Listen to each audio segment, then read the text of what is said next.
What you manifest in your mind, you can bring to reality. K.Flay is an artist that I've been following for a very long time. First came on my radar watching some documentary, some podcast. I think it was Accelerator, XLR8R. I think maybe they did, or a show. It was around that time, like early, like 2008-ish, somewhere around there, 2009. And I think they were talking about nerdcore, or they featured K.Flay, but she was a student, I think at Berkeley or something like that, and she thought rap music was just there was voices missing, and very misogynistic and just simplistic beats, and she thought she could do better. So she decided to start rapping, and she got into music. The more and more she did it, she loved it. And I don't know. I've been following her since around those times. She's released a bunch of EPs and mixtapes, and started out very much more so in that kind of nerdcore hip-hop kind of feel, kind of style. Has more recently, probably past few years, I think when she released Life as a Dog, she kind of did more, she was doing much more singing, much more instrumental, just more singer-songwriter kind of stuff. She's kind of like grown over the years. She still puts out it's a weird mix, let's say. Alternative music, I would say, right? Not your traditional mix of music. But she just put out a new album, released a new album, Solutions, which I've been looking forward to. Anytime she puts out new music, I look forward to checking it out and seeing how she's grown over the years. And this one being, it seems like she's kind of getting a lot more steam behind her recently. She tours all the time, tours with big bands. I know she was doing Imagine Dragons for a while. She's touring with like Third Eye Blind and different bands over the years, but it seems like it's like on the precipice of being huge. She's had some songs, Blood in the Cut, I think was the name of the song that was in the newest Tomb Raider movie, which was an okay movie. She's had other songs in other movies and things that I've noticed that, here and there kind of things. But widely not really known. But I, every once in a while ask people who are into music if they've heard of her, and not yet. But it seems like she's right there, and this album might be it. I've been binging this album, listening to it on repeat for the past few days. Just came out a few days ago. I love it so much, but it is a nice blend of her style, which has a taste of hip hop in it. It has her singing, she has a very unique sound. And it does take a little bit from like nerdcore kind of unconventional sounds for beats. And she's, a great musician. So I think her arrangements of music, she, like, following her on social media, she's clearly obsessed with making music, and she puts out a lot of music. I think I was reading her Wikipedia just before starting this, and I guess she was with RCA Records for a while, and apparently it wasn't a good relationship between them, so she parted ways, and she had like 150 songs that had been written while she was with RCA that she no longer had access to.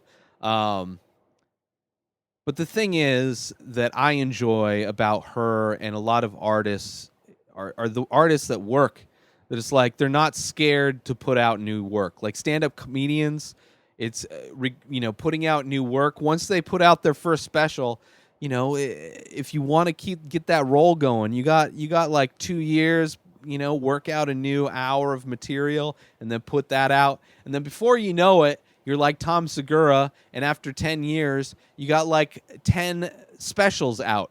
I don't know if it has, probably a few specials and a few albums, but he's put out a lot of work. It's because he's constantly working. And he enjoys the art. He enjoys the process. He enjoys the craft of making jokes. And K.Flay, Kristine, I believe her name is, enjoys the art of making music, and I enjoy the process of listening and enjoying that music as well. And I also enjoy a lot of her themes that she has in songs. She has, you know, coming from nerdcore, it is very much like nerd music, clearly in the name. But fitting in is a big part, or being awkward. But more of being comfortable in your awkwardness. There's some songs in this new album. Specifically, I think this Baby Don't Cry starts off speaking about how you get so used to being awkward, it's like riding a bike, or not giving a fuck is like riding a bike. It just gets so easy. And that's like, for me, going through the journey that I've been on, the creative journey, doing podcasts for a decade, Photoshop for twice as long, doing artwork for my whole life, like just growing as an artist, and then trying to also make a living from being an artist and creating a product that people want to buy, or just not even focused on that, but just getting good at creating your thing, getting good with understanding the process that it takes to create the good thing, or just create the thing that you enjoy. And the best part about being different and new and not like everything else is that those are the things that really get, when they get noticed, really stand out.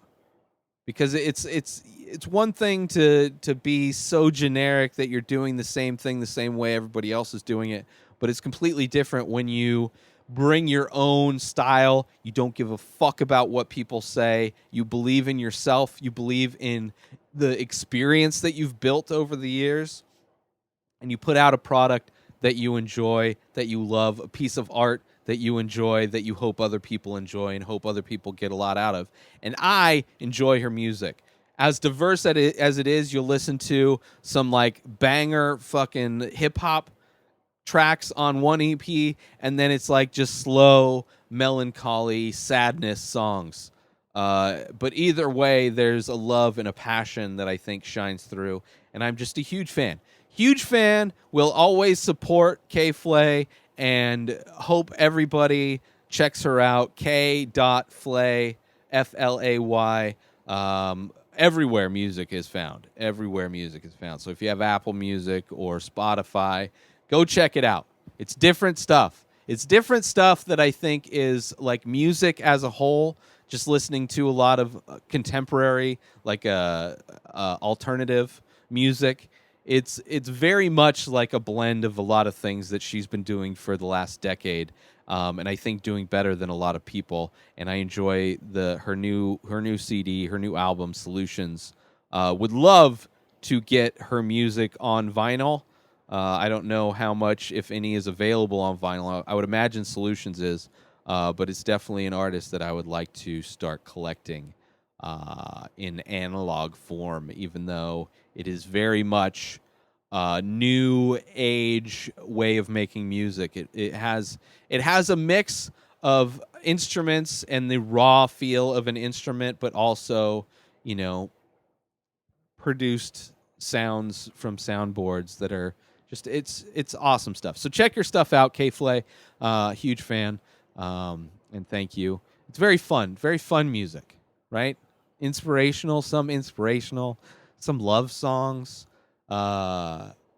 just so good. Yeah, but The Baby Don't Cry is a great song that I really enjoy off the new album. Even the first one, I like myself most of the time, is really good. But so many of her albums are amazing, so check them all out. But that's it for this episode. New episodes of this show come out every day. Subscribe on IGTV, YouTube, and everywhere else podcasts are found. Go to inspireddisorder.com, and that is where you can purchase my original artwork, original ink paintings, abstract paintings for sale, and save 10% when you use coupon code INSPIRED at checkout. Follow me on social media at Ray Taylor. Have a wonderful day, everybody. Peace out!